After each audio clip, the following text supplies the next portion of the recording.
The Duke of Elmswick noticed the empty plate before he noticed the girl.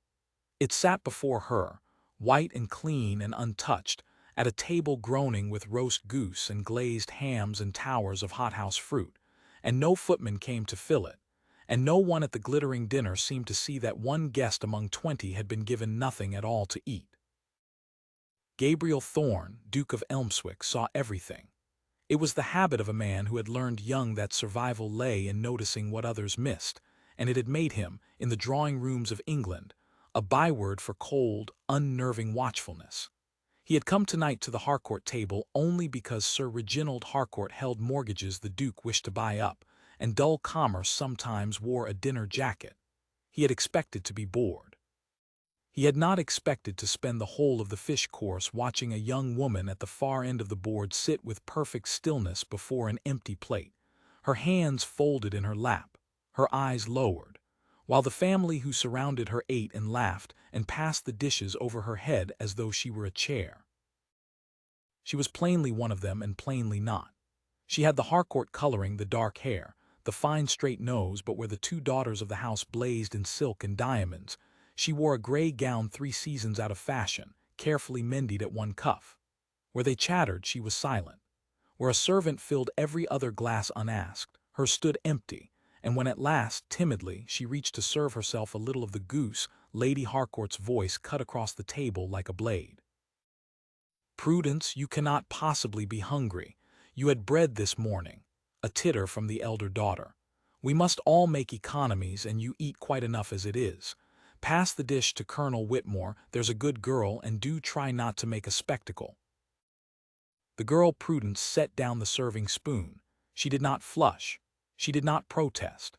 She simply folded her hands again and lowered her eyes and passed the goose to the colonel, and there was in the smoothness of the motion something that turned Gabriel Thorne's blood cold. She had done it 1,000 times. This was not cruelty visited upon her tonight for the benefit of a guest. This was the ordinary weather of her life. He set down his own fork. "Forgive me, Lady Harcourt," said the Duke of Elmswick, and though he did not raise his voice the whole table stilled at once, for a duke's quiet is louder than a lesser man's shout. "I do not believe I have been introduced to the young lady at the end of the table, your daughter." A flicker of unease crossed Lady Harcourt's powdered face. "My niece, your grace, Prudence Harcourt, my late brother-in-law's girl. She came to us as a child, an orphan, you understand, and we have raised her out of Christian duty these 11 years. She said Christian duty the way another woman might say a tiresome debt. She is very quiet. You need not trouble yourself with her." "On the contrary," said Gabriel, "I find I am troubled by very little else." He looked down the length of the table, past the goose and the hams and the pyramids of fruit, at the girl in the gray gown who had lifted her eyes at the sound of her own name, and was now looking at him with an expression he could not immediately read, not gratitude, not hope, but a kind of braced and wary astonishment, the look of a creature so long overlooked that being seen felt less like a kindness than a danger. "Miss Harcourt, your plate is empty." The whole table looked at her plate. It was, indeed, empty. Prudence Harcourt opened her mouth and closed it, and Gabriel watched her weigh a lifetime of learned silence against the impossible fact of a duke addressing her directly before her aunt, and he saw the exact moment she decided that she had nothing left to lose. "It is generally empty, your grace," she said. Her voice was low and clear and steadier than her hands. "I find I am not often hungry at my aunt's table." It was said without heat, almost mildly, and it was the most devastating thing Gabriel had heard in a year, because it was true, and everyone at the table knew it was true, and the small frozen silence that followed it was the silence of people caught out. Lady Harcourt's mouth thinned to a line. Sir Reginald cleared his throat and reached for the wine. The elder daughter, Cordelia, gave a brittle laugh and said something about how droll Prudence could be when she chose, and the moment might have passed and been buried under the next course, as such moments always were. Except that the Duke of Elmswick rose from his chair. "Miss Harcourt," he said, "would you do me the honor of taking the seat beside me? The company at this end of the table is, I confess, a great deal duller than I had hoped, and I find myself in one of conversation that is not about mortgages or the price of hothouse pineapples. Sir Reginald, you will not object. I am, after all, your guest, and a guest must be indulged in his whims. It was outrageous. It overturned every law of precedence. A duke did not summon the poor relation from the foot of the table to sit at his right hand. A duke did not notice the poor relation at all. But he was a duke, and Sir Reginald wanted his mortgages bought, and so no one dared object, and Prudence Harcourt, white-faced and trembling now that the eyes of the whole table were upon her, rose from her place and walked the length of the room and took the chair a footman hastily drew out beside the most powerful and most feared man in the county. "You need not have done that," she murmured, so low only he could hear as she sat. "You have made things a great deal worse for me. They will make me pay for it when you have gone." "Then perhaps," said the Duke of Elmswick, taking up the serving dish himself and with his own ducal hands, laying goose and potatoes and a good portion of everything within reach upon her empty plate before the appalled eyes of her aunt, "I had better not go." He learned her story in pieces over the following weeks, for the Duke of Elmswick, having noticed Prudence Harcourt, discovered that he could not stop, and contrived reasons to call at Harcourt Hall that fooled no one, and that Sir Reginald, desperate now to please a man who held his financial future in one hand, could not refuse.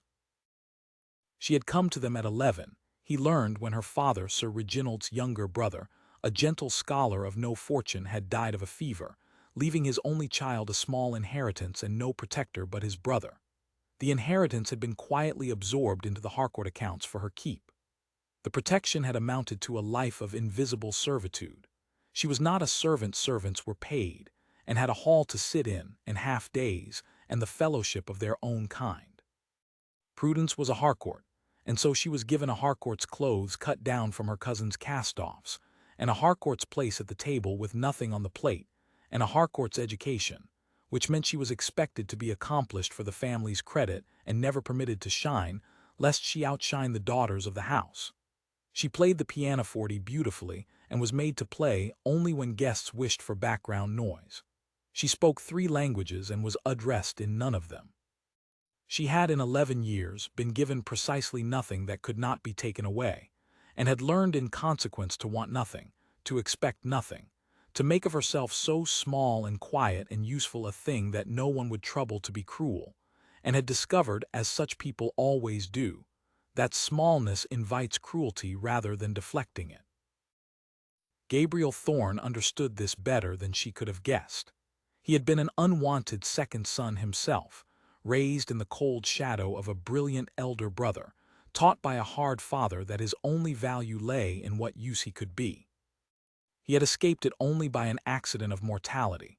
The fever that had taken his brother had made Gabriel a duke at 23, and he had spent the 15 years since building a wall of wealth and power, and studied coldness so high that no one could ever again make him feel he was worth nothing.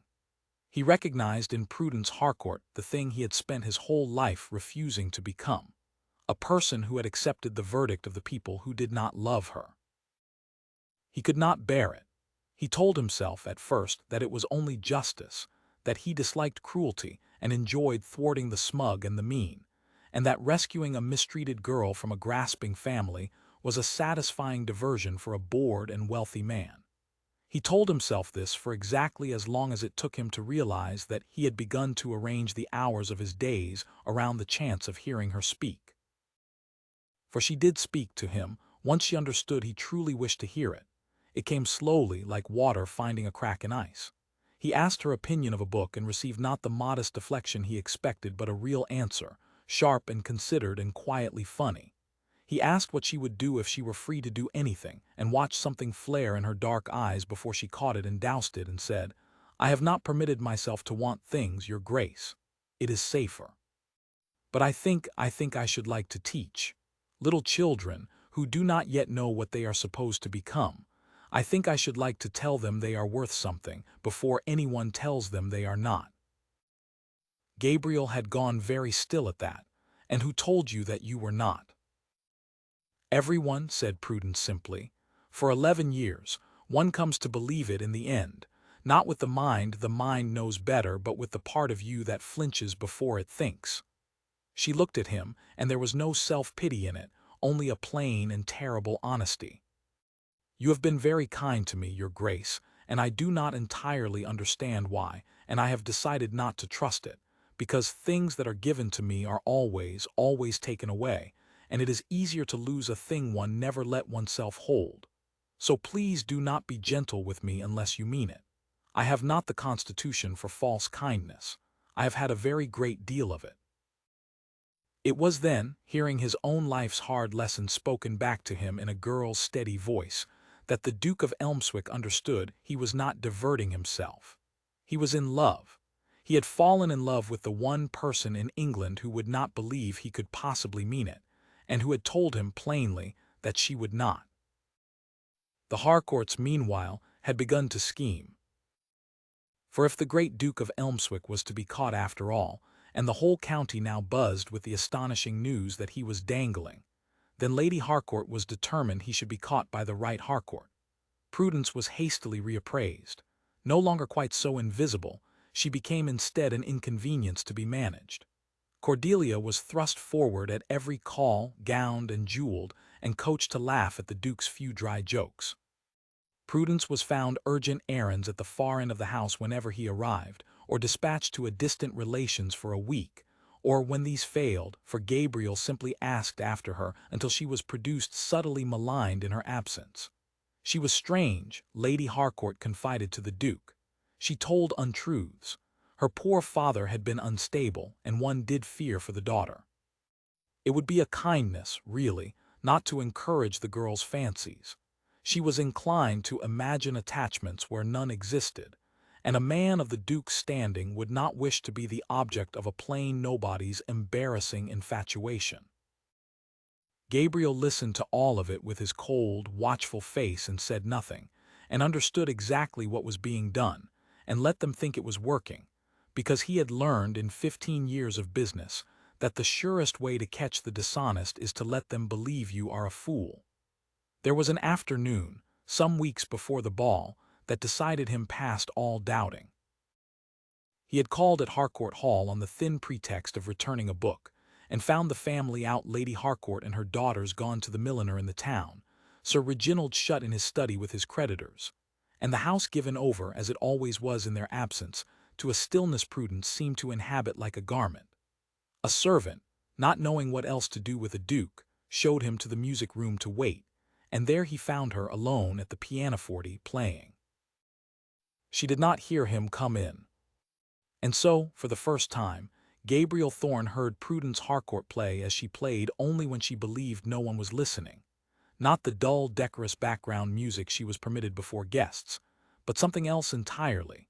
A great dark cascading thing, difficult and passionate and full of a grief and a longing she never let show in her face, her whole body bent to it, her mended cuffs falling back from wrists that moved over the keys with a mastery that stopped him where he stood. He listened unseen in the doorway until the last chord died, and then he said very quietly, "Who taught you to play like that?" She started up from the bench, white with alarm, her hand at her throat. "Your Grace, forgive me, I did not, I was only—" "You were only playing as though your life depended on it," Gabriel said. He came into the room. "As though it were the 1 hour of the week you were permitted to be a person and not a piece of furniture. I have heard a great many accomplished young ladies perform, Miss Harcourt. I have never heard anyone play like that. Who taught you?" "My father." Her guard was down, she was too shaken to raise it. Before he died, he said music was the one thing no one could take from me because it lived inside and not in a bank or a jewel case." A sad small smile. "He was wrong, of course. They took even that. I am permitted to play only what the company finds soothing. If I played as I truly wished, my aunt would say I was showing off, making a spectacle, forgetting my place. So I play like that only when they are all out of the house, which is not often, and I have learned to hear the carriage on the gravel from a long way off, so that I may stop and be dull again before anyone comes in." She looked at him, and the honesty that never left her, even now, made her add, "You were not on the gravel. You must have walked up. That was unfair of you, Your Grace." It was, Gabriel agreed. I begin to make a practice of unfairness where you are concerned. It is the only way I ever see the truth of you. He sat down, uninvited, in a chair near the instrument, a great powerful man folding himself into a delicate gilt seat, and said, "Play it again, the whole of it. There is no carriage on the gravel, and there will be none for an hour, and I give you my word that if your aunt returns I shall tell her that I commanded it, and that a duke's whim overrides a niece's place, and she will not dare contradict me. Play, Prudence. Play as though your father were listening. I should like, very much, to hear the person you are when no one is telling you to be less." And she looked at him for a long moment, this cold, feared man who had somehow contrived to give her the one thing in 11 years no one had thought to offer, which was permission. And then she sat, and set her hands to the keys, and played the whole great, dark, passionate thing again, all the way through, with Gabriel Thorne sitting 3 feet away watching her face as she forgot, for the length of the music, to be afraid. When it ended, neither of them spoke for a while. "I have never," Gabriel said at last, and his voice was not quite steady, "in 15 years as a duke envied any man anything. I find I envy your father, Miss Harcourt, who gave you that, and who heard you play it knowing what he had made. I should have liked to have given you something that mattered so much." He rose. "I mean to try all the same." He did not explain himself, and she did not ask, but something had shifted in the room, and both of them knew it. And Prudence Harcourt sat at her father's remembered instrument long after the Duke had gone, with her hands in her lap and her heart doing a dangerous, unpermitted thing, and could not for the life of her make herself stop it.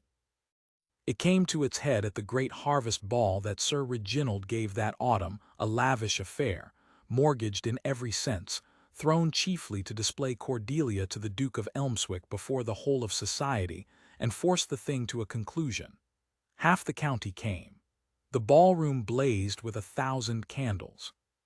Cordelia descended the stair in white satin and the Harcourt diamonds, and Lady Harcourt watched the Duke's face for the effect, and Prudence was nowhere to be seen, having been given the task of overseeing the supper arrangements below stairs, in a grey gown, where no one need be troubled by her.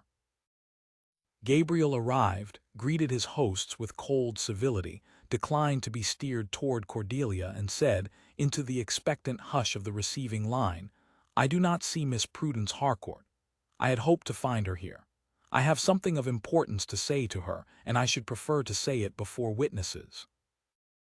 Lady Harcourt's smile grew fixed. "Prudence is indisposed, your grace. A headache. She keeps to her room.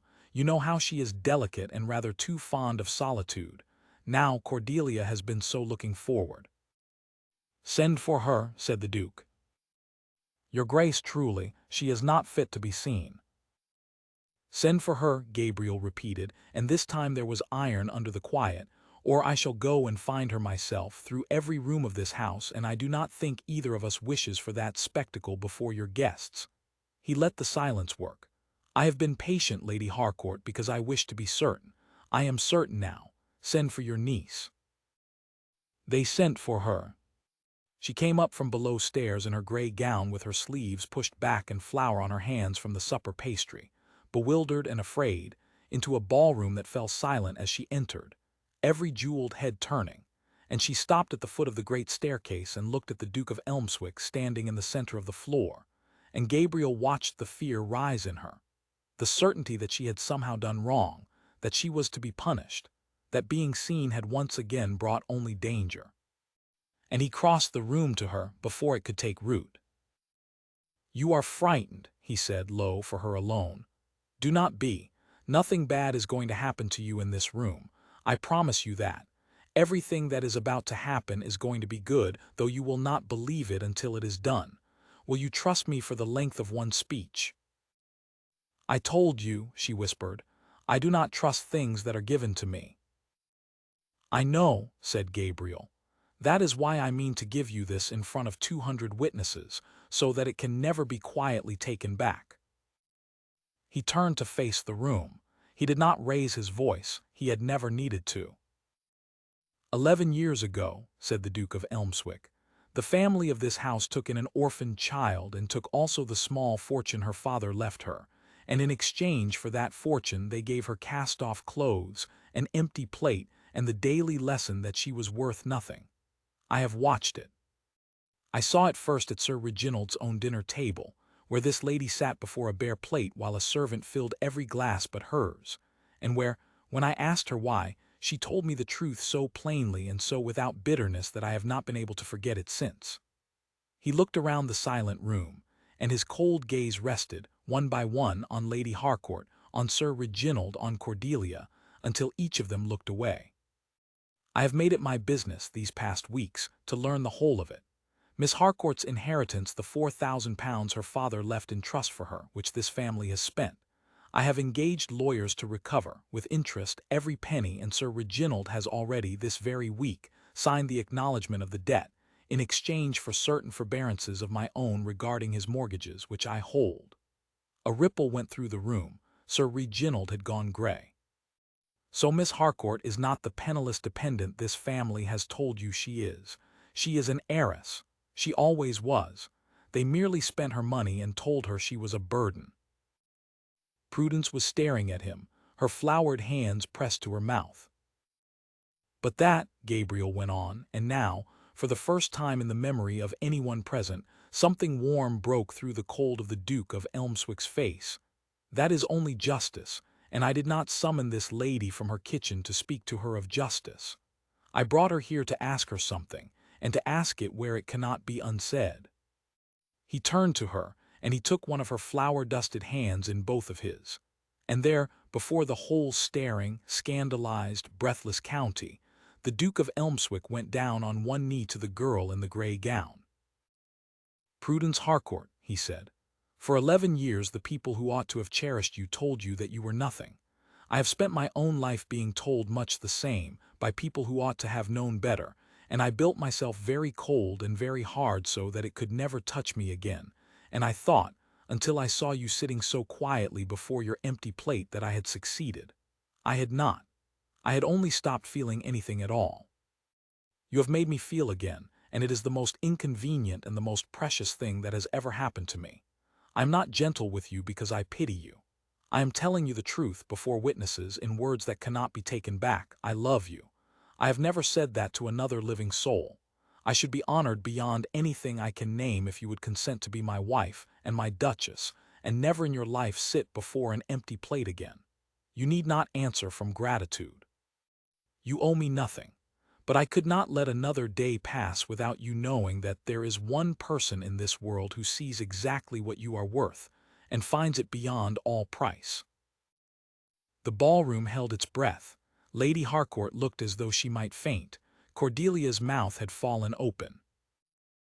And Prudence Harcourt, who had trained herself for 11 years to want nothing, expect nothing, hold nothing, lest it be taken away, stood looking down at the most powerful man in the county kneeling before her with her flower on his fine dark coat, and felt the wall she had built around her own heart crack straight down the middle, and did the bravest thing she had ever done, braver than surviving, braver than silence.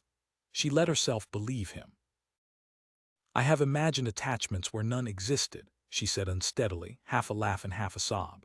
"My aunt has said so. I have imagined this whole autumn that a great cold duke might, that he might mean it, and I told myself I was a fool because things are always taken away." A tear cut a clean track through the flower on her cheek. "But you are still kneeling. You have been kneeling a very long time in front of everyone on a marble floor, and I find, Gabriel, I find that I believe you." Her voice broke. "Yes, my answer is yes. It was yes the moment you put goose upon my empty plate with your own hands and dared my aunt to say a word. I only did not let myself know it until now."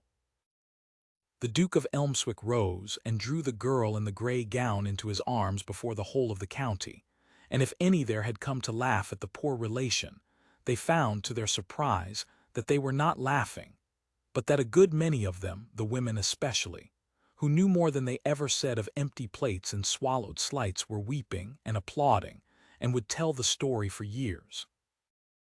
They were married from the Duke's own seat at Elmswick, not from Harcourt Hall, and Prudence walked to her wedding in ivory silk with her recovered fortune settled entirely in her own name, at Gabriel's insistence, "so that you shall always know," he said, "that you are free and that you stay because you choose to and never because you must.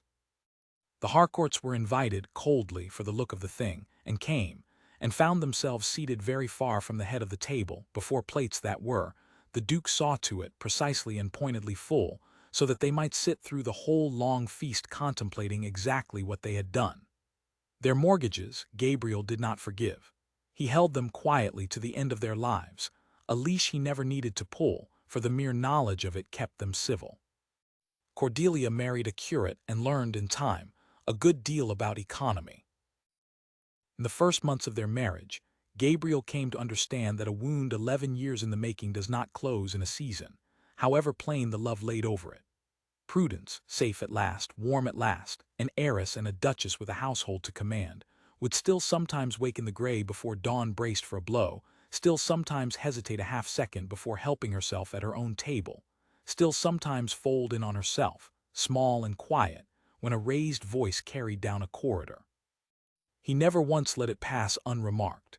He would take her hand and say her name and remind her, patiently, 100 times, 1,000, that she was home now, that nothing here would be taken from her, that the flinch was only an old habit and not the truth of things. And slowly, across the seasons, he watched the flinch grow rarer, and the laughter grow easier, and the woman she had never been allowed to become unfold in the safety he had built for her like a garden coming back after a long, hard winter. She surprised him, too, which he had not expected at his age to be surprised by anyone. She was not, once she believed herself safe, meek at all. She had opinions on the running of the estate that were shrewder than his steward's. She took the tenants to heart the way she took her schoolchildren to heart. And she would face down the Duke of Elmswick himself, cold stare and all, when she thought him in the wrong, in a way that not one person in the county would have dared, and that Gabriel found he treasured beyond anything, for it was proof that the frightened silent girl at the empty plate was gone for good, and that the woman who had risen in her place feared nothing, least of all him. Prudence opened her school. It stood in the village below Elmswick, and she taught in it herself 3 mornings a week small children who did not yet know what they were supposed to become, and she told them, every one, that they were worth something, before anyone could tell them otherwise. The Duke of Elmswick, who had been raised to believe his only value lay in his use, took to slipping into the back of the little schoolroom to watch his wife undo in others the wound that had been done to them both, and thought it the finest work either of them would ever do. He never again let a day pass without telling her, plainly, what she was worth.